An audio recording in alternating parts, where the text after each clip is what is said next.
providing resources and comfort to caregivers. This is Caregiver Crossing. Good morning. Welcome to Caregiver Crossing. This is Tina McIntosh. I'm your co-host along with Terry Stacy. And our producer, Noah Taylor. Hey. Hey. Listen, if it's your first time, we're glad you're here. If you've been here before, it makes it sound like we don't care as much, but we do. We're really glad you're here. And we are a radio show that is for all things caregiving. And we're here every weekend to bring you all kinds of stuff, lots of information, and hopefully some smiles and community, because we know when you're caregiving, that's really, really important. What is also important is I brought you guys something today. Oh my gosh. Did you? Because I brought you smiley face cookies. I want to tell you off the air, before we even started, Tina took my smiley face cookies and smashed both eyes with the palm of her hand. She has a weird kind of thing that when food is out, she wants to touch it, She wants to mutilate smash it. Wait a minute, not all food. A lot of food. Just Tortilla food with chips. faces. Smiley face cookies from Taylor's. I thought they told us not to play with our food. Well, Who is they? My mom. I like your mom. okay, so you brought us gifts today? I did. Okay. All right. Here they go. It is, here you go, aloe vera water. Ooh. Have you had it? I have had aloe water. My partner really loves aloe water, and this one has a little bit of honey in it, too. Yeah. Have you had Aloe it? vera juice drink. This would be my first time ever. It's in a green bottle. Is it clear water when it goes into my here's mouth? what you or do is it need to know. green? It's got some chunks. It's clear, but it's got chunks in it. Before you take a drink, I need you to know there are chunks in it. And what are those chunks? Aloe vera. And you can just swallow that? Yeah, for sure. It's actually really, really good. No, I'd actually like you to sift it out and just pick out Just the get chunks. the chunks of Yeah, aloe. is that cool? Yeah. No, don't do that. So You'll here's, just smash it with the palm of your hand. I've gotten some responses from us. I don't know if it was last week or the week before. I can't remember. Talking about herbs and oils. Oh, Terry just took a drink. No, I just smelled it. It smells fruity.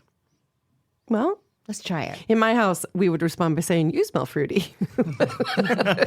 I paused because I didn't know if it was appropriate.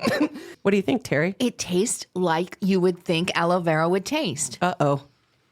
It's not bad. I And if love it's good it. for you, then I drink anything. It is good for you. And so not here's the deal. awful. It can improve your digestion. It can help with hydration. And Okay. it enhances immune function, which right now with everything going around I'll in drink the it. spring. The perfect drink. I think it's a Thank good you. idea. You're Thank you. welcome. Thank you so much, Aloe Tina. vera is so good for you anyway. I mean, on your skin, everywhere, Oh. on burns.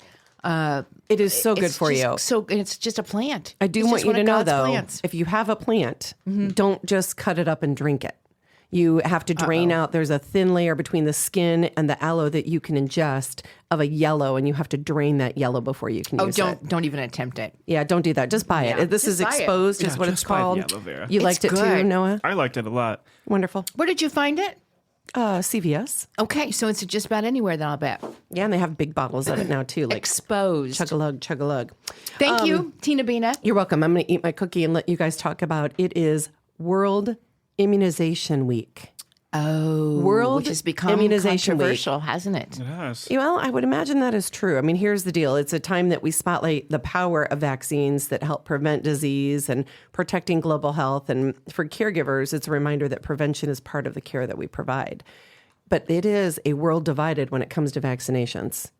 Of recent years, it really has become something that you either are okay or good with. I didn't realize there would be such a controversy over vaccines, even measles vaccines, because measles is in our country now. Recent outbreak of measles. Recent outbreak, and so it never occurred to me that people had stopped giving their kids measles vaccines. What do the measles do to you? Well, they can be serious especially if you're an adult. But, if you're in that, I thought about Easter this weekend, and the kids just coming back from spring break, and they've been places perhaps where they could have been exposed. And then Easter, you get everybody together, grandma, grandpa, aunts, uncles, everybody comes in, and it just takes that one little bit of exposure. So, But then if you've had the vaccine, there's an actual date, right, that you can go back to, like 1965. Those first vaccines that those in 1962 and younger, I think, they declared that perhaps you needed 2 of those vaccines. And perhaps if you got them during that time, the vaccine is stronger now or better. And so maybe you should have a redo. Yeah. And I'm not a doctor, and I'm only doing this from my memory. And you know what that's like. I'm going to have some aloe vera water. I think trust no one, including Terry. No, I mean, here's the reality. It's interesting to me, and I know that, Noah, we only have a couple minutes and we have things to talk about here. Oh. I will say this. It's interesting for me. I'm a weirdo, and I believe in all kinds of weird conspiracy theories, and I get it, and, whatever. It's weird. I get it. And at the same time, I vaccinate my kids. I get the vaccinations. Well, first and foremost, I think we should trust our doctors, and I think we should trust the professionals who have degrees in this. I will say that I am deathly afraid of needles. So that hurts. That hurts when I have to get a shot. But I think why this really matters for us and why this matters for caregivers is vaccines ultimately help reduce hospitalizations and complications, especially for our loved ones who do maybe have a chronic illness or a weakened immune system. All right. I think you make an excellent point there. Keep going. You are the voice of reason in this room right now. I'm eating a smiley face cookie and Terry's playing with kinetic sand. And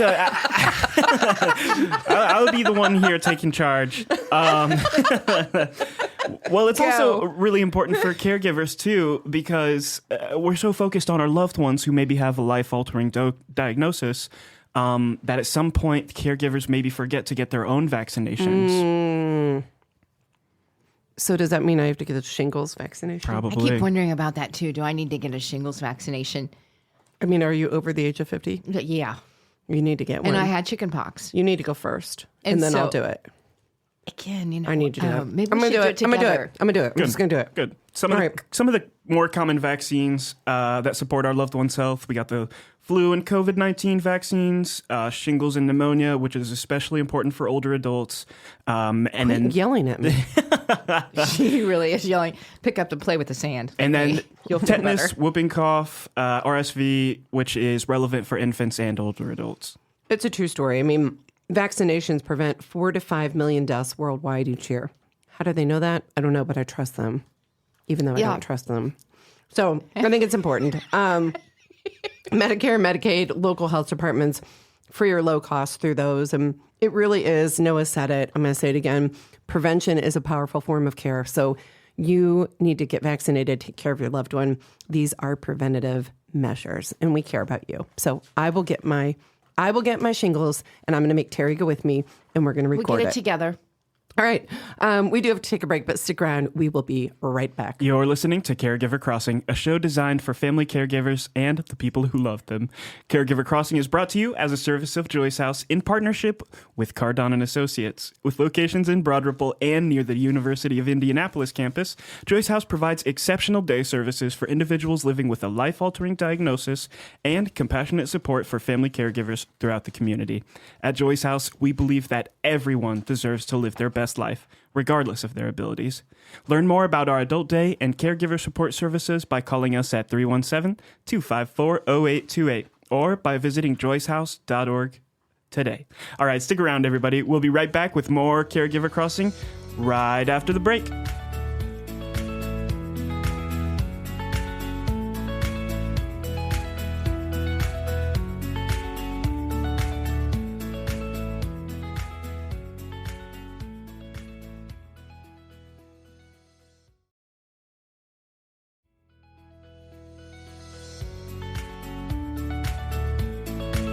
Hello, everybody, and welcome back to Caregiver Crossing. It's Terry and Tina and Noah, and we've got some guests in studio today. We're glad to have them, too.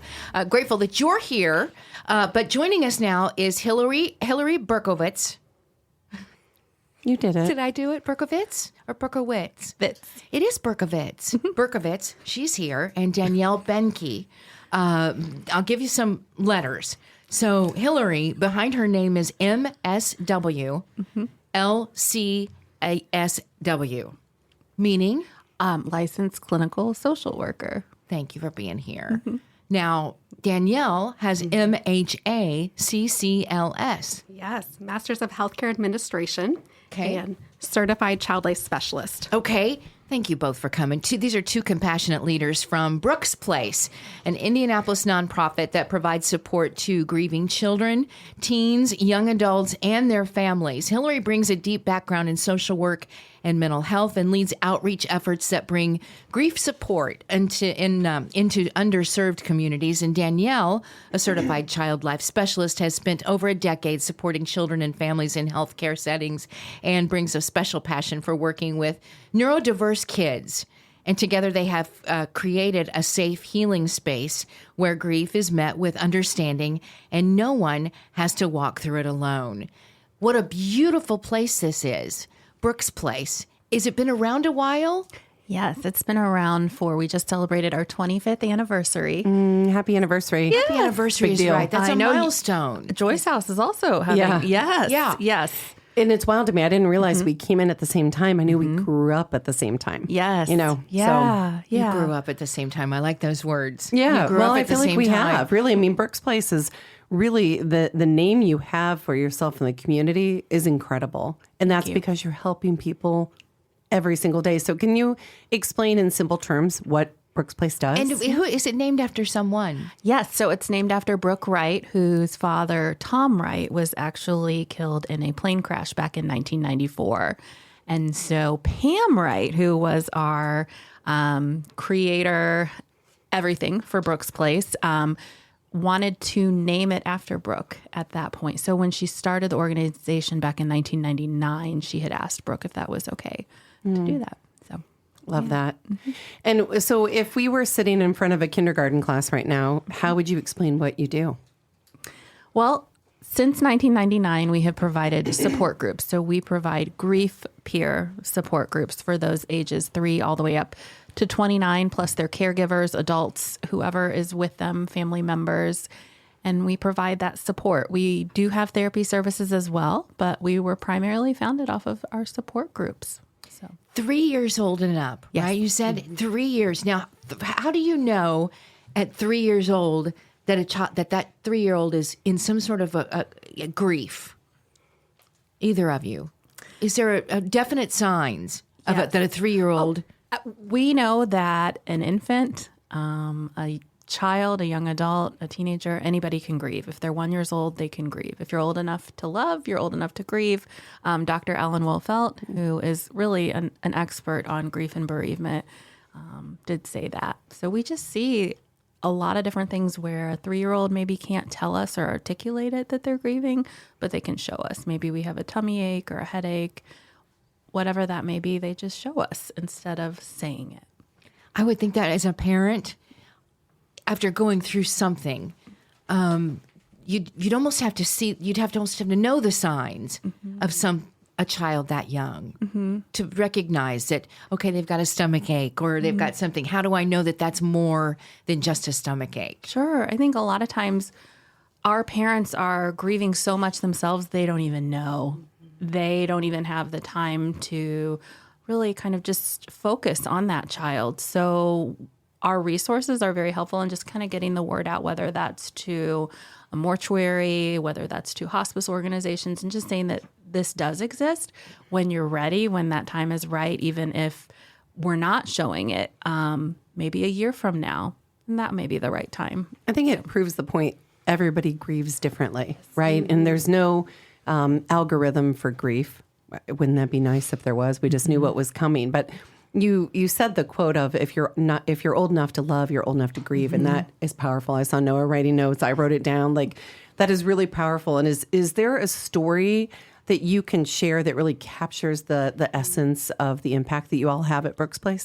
You know, I think part of it is we've got a newer program, our BP8 program. So it's Brooke's Place 8 weeks. So it's our short-term outreach, and we provide that within the community at different schools and different community centers and places of worship. And I will say that really where I have seen, I guess, a lot of times in our underserved communities that we are at, especially for BP8, we often see children that don't have that opportunity to express their grief or to receive services. So I can just remember in one of the groups that I had, I think this child had probably 6 other siblings, and it was very important that I got every word that he said correct, because my guess is that mom, surviving spouse, doesn't have a lot of time to focus on this one particular child.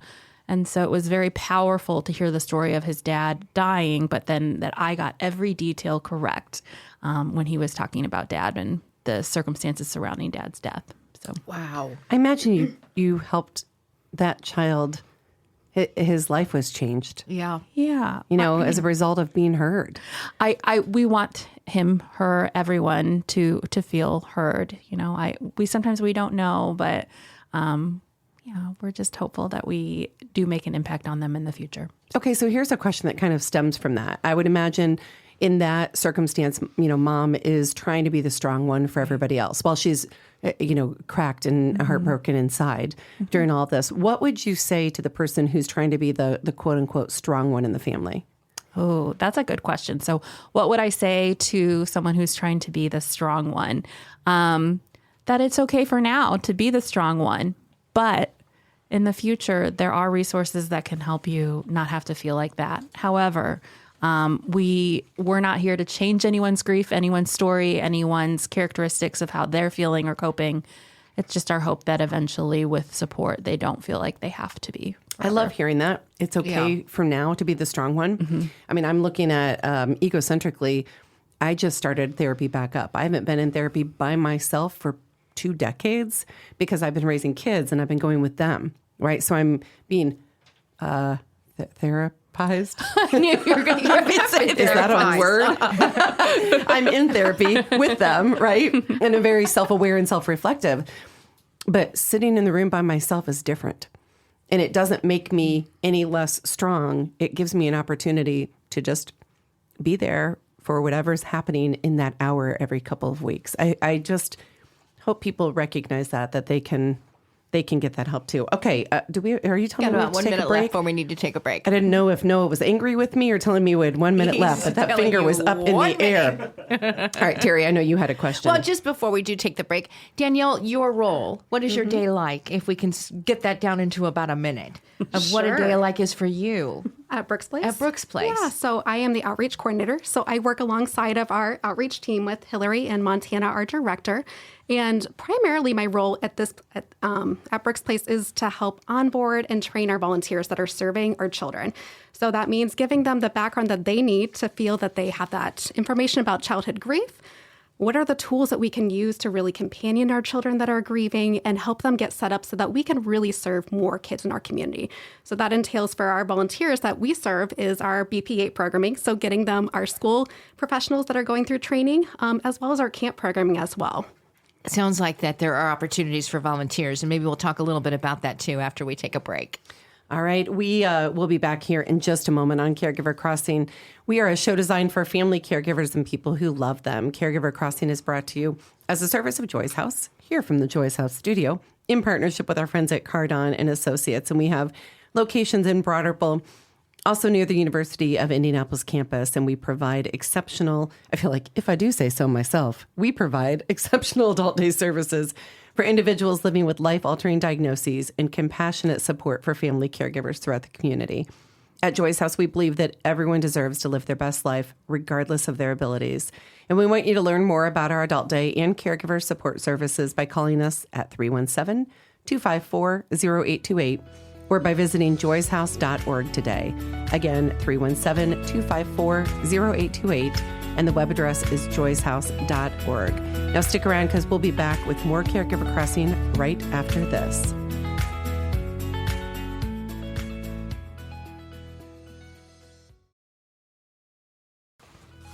Welcome back to Caregiver Crossing. I am Tina McIntosh in studio with Terry Stacy and Noah Taylor, and we've got 2 lovely women with us, Hilary Bercovitz and Danielle Behnke. And they're both with Brooke's Place, which is a wonderful organization. If you're not familiar with Brooke's Place, please know who they are. They've been around, just celebrated 25 years of making a difference in the lives of children ages 3 and up who have lost a grieving parent or lost a parent and they're grieving that loss, which is ironic today. Didn't even think about this when I got dressed in what looks to be scrubs. But this was my dad's sweatshirt and he died 2 years ago and today's his birthday. Oh. And so I put it on today just to be a little closer to him. And then here we are sitting about, So that leads me to a question. 3 and up, I'm 53. Can I come to a support group if I needed? Or is it literally like 3 through 18?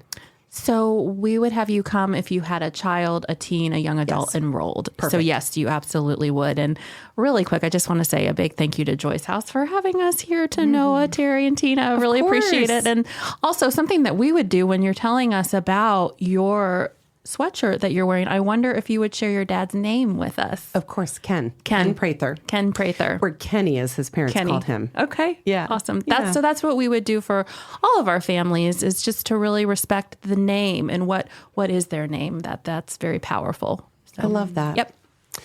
So, Brooke's Place, let's go ahead and give the website before we get lost and we forget that at the end. What is the website? It is brooksplace.org. So BROOKES.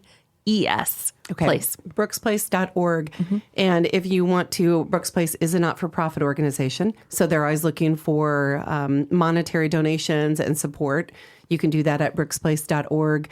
If you're interested in volunteering, you can go there as well. If you're looking for a job, check it out and see if they've got any openings, because these are great people making a real difference in the lives of grieving children. And so I do want to ask you, and this is a hard question, but what are the risks that we see with a child who is grieving and that doesn't get acknowledged, and it doesn't have the support of family, friends, therapy, Brooke's Place?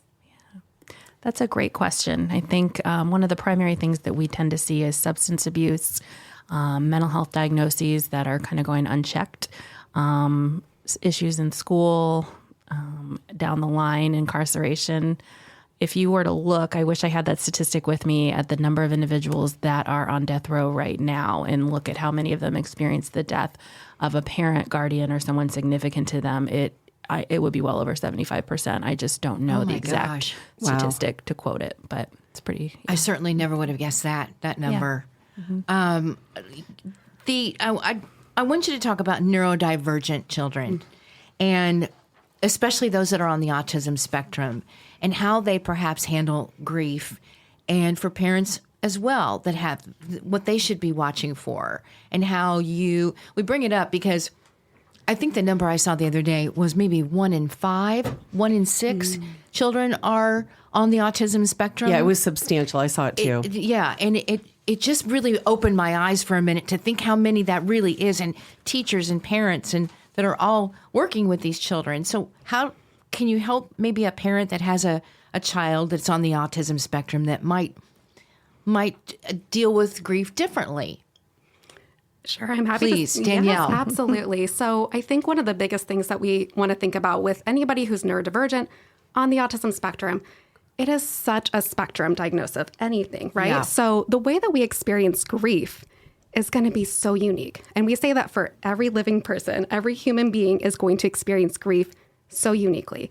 As different as we are humans, that's how grief is felt. So there's really no true definition of this is what we're going to look for in this individual, this child who has autism spectrum. What does grief look like?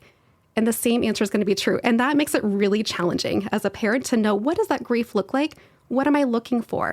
And what they can consider is knowing who their child is, who are they as people, right? So knowing what, how they learn best, how they process information, how do they show emotions? Do they show emotions? Yeah. Knowing all those things about your individual child is going to be the first cue to learning how are they grieving?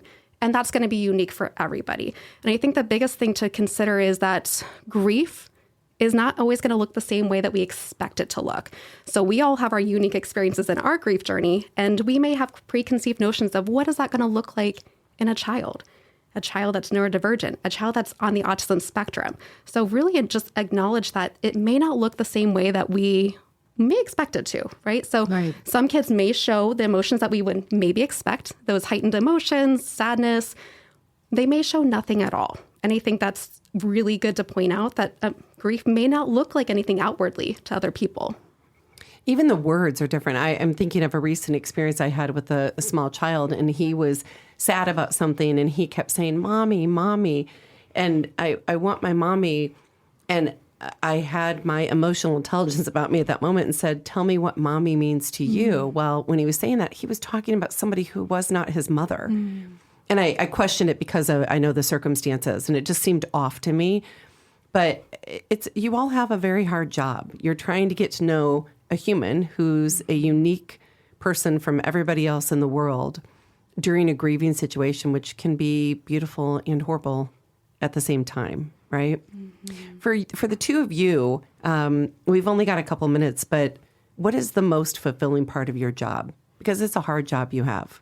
I think that's a really good question. I'm just thinking as far as being able to provide the services to those who probably to part of the population, I think that really wouldn't be able to access our services. For example, we have Camp Healing Tree, which will be coming up August 15th through the 17th.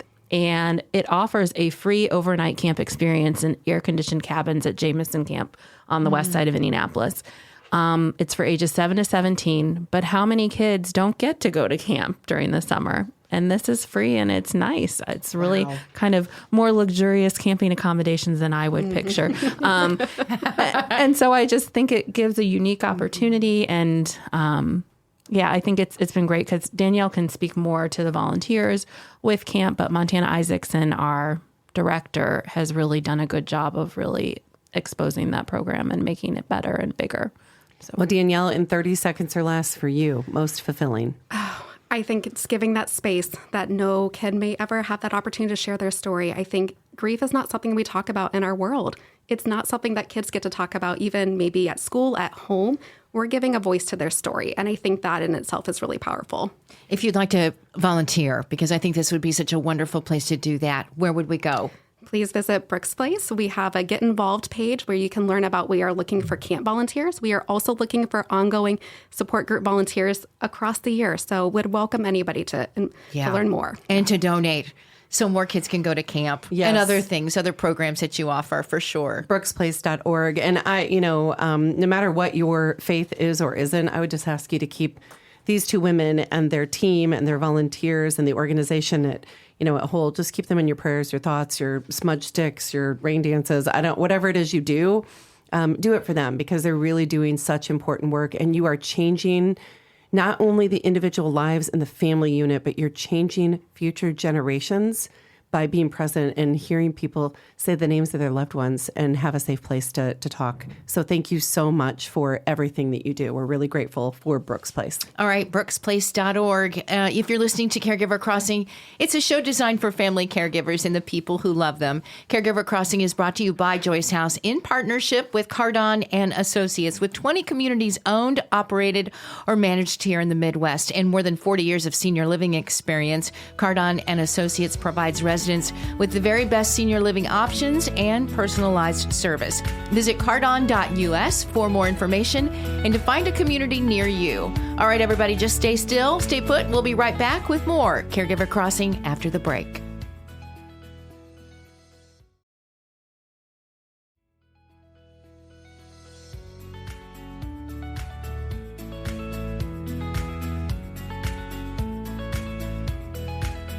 Hello, everyone. Welcome back. It is Caregiver Crossing. Glad you're here. Thank you for joining us today. Terry Stacy, along with Tina McIntosh and our friend Noah, who produces the show. We're just kind of winding up a minute. And before we get out of here, I do want to talk about Caregiver Way. Yes. Which is your creation. Well, I'm a co-founder for it. It's a part of Joy's House, but yes. And just explain what that is for somebody that might be tuning in for the first time, what that is. So it is a service, a program of Joy's House, just to make sure that is clear. Joy's House, who does all things Caregiver Crossing and all things caregivers, and our adult day service, of course. And I'm sorry, I'm distracted by the fact that I gave Noah the kinetic sand and it stuck to his hand, and I don't know why. He can't do anything on the board because his fingers are sticky. And they're all pink now. Give me that back. Take it away from him. Okay, there we go. Caregiver Way is our online community, and it was created for caregivers, so unpaid, typically family caregivers. So probably most of you who are, listening right now. And so whether that's that you're in the thick of the caregiving or you're transitioning out of that role, we want you to have a community, a space that gets it, that gets you. I think here is a problem, and then I'll tell you more about what it actually is. People always tell caregivers, make sure to take care of yourself. We've all heard it. 1,000 times when we're caregiving, whether we're leaving the hospital, a friend's hanging up the phone, we, run into somebody at the grocery store. It's always, well, make sure you're taking care of yourself. What does that mean? How do you even do that? Where do you even start? Right. And so that is just one of the categories in Caregiver Way where we are giving you content. So think TikTok, think masterclass, maybe they had a baby. Okay. Okay. And so short form content, which is what we're all used to digesting at this point, telling you how to do the things you're told that you need to be doing as a caregiver. So the categories are self-care, caring for your loved one, financial and legal, end of life, which not enough of us talk about, and then life after caregiving, because there is life after caregiving, but how do you know how to start back up your life and pick it up from where it is now? It's a very some are able to transition from that easily and others are not, and everybody's different. But more people I talk to, it is that, my caregiving job is over. Now what do I do? Yep. So you still need to have that love and attention from others in this community to help walk you through that too. And tips and tricks. I mean, Noah and I both work full-time at Joy's house. And how many times over the years have we heard people say, I wish I could share what I've learned, or I wish I had known how to blank. That's what Caregiver Way is. We're collecting all of that into this place with trusted content information, because that's the other thing. You can Google anything. How do you know what's up to date? Who do you know, that you can trust? And so we have all of that within Caregiver Way. Does that help explain what it is? I think that explains exactly. I think you should start over.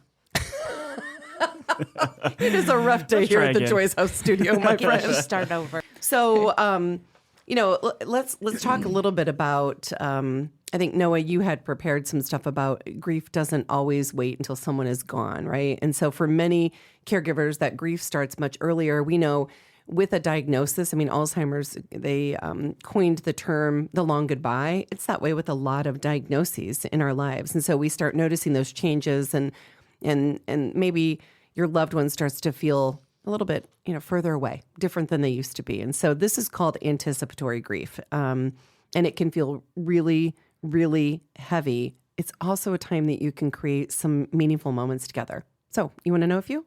I would love to. Okay. This is the kind of stuff that you would learn in Caregiver Way, by the way. We're going to give you 3 examples. One is record their voice. Whether it's a story, it's a memory, or it's just a moment. Maybe you catch them saying, I love you. That's the kind of thing. All 3 of us have lost people. Well, that we love dearly, right? We love dearly. And so some of the most precious things I have of him being gone now are voicemails. Yes.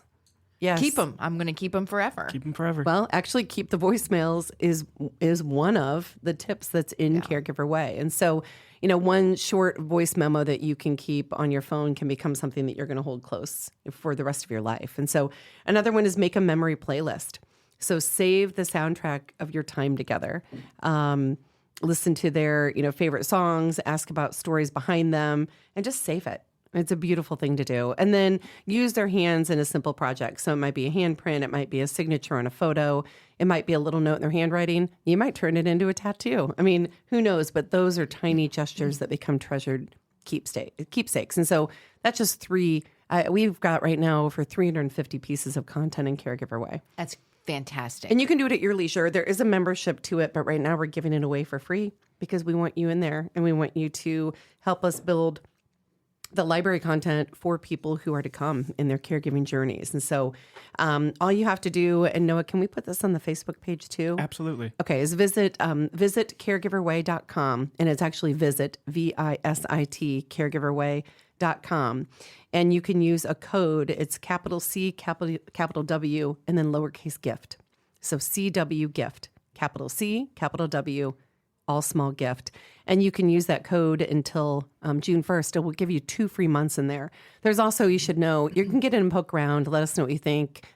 Email me with any questions or feedback, or if you want to do a piece of content, I'm tina@joyshouse.org. There's also a community in there. It's very Facebook-like in its forum. And you can have conversations with people in there, which is really lovely. We're not alone. You're not alone. You feel like that a lot. I know it. We hear from you. We are you. But in Caregiver Way, you are not alone. So we want you to join us there.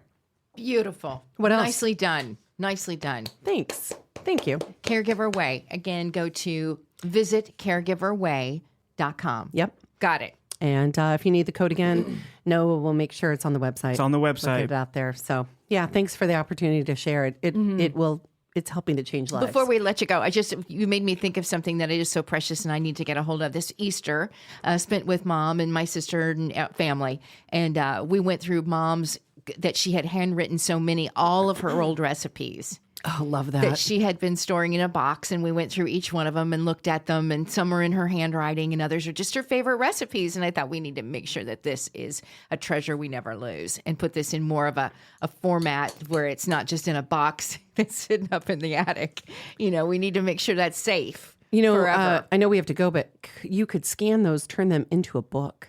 Oh, Like in that's her a handwriting. Great idea. I think you should think about that. That's That would be a really great cool. idea.